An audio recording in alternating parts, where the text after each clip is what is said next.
Well, I was born in Malta in Rajdid, which is equivalent to what we can say in here, Newtown.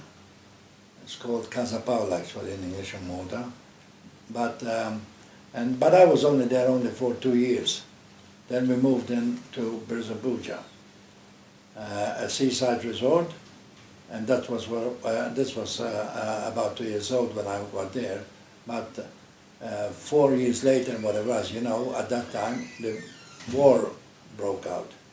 So I lived at Birzabuja during the war. And there, unfortunately, we also lost our house, direct hit.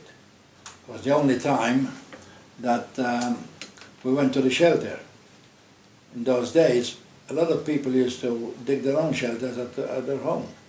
And we had one from the kitchen going right to the backyard where we had a well. So what happened at the stage where one night a terrible air raid was going on, and Grandma was very worried and decided, please, she used to say to my mom, who's called Mary, please come to the shelter with us, please come to the shelter, and which we did.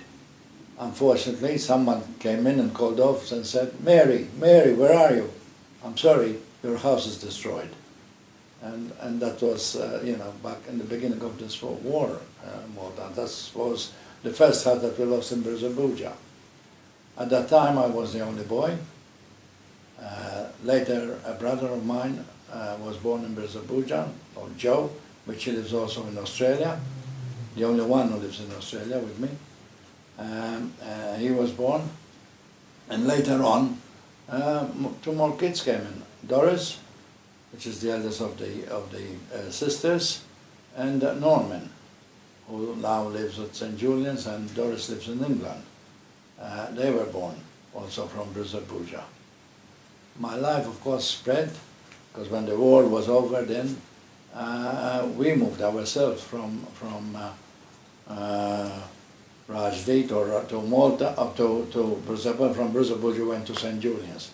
I was 9 years old then when we moved at St. Julian's.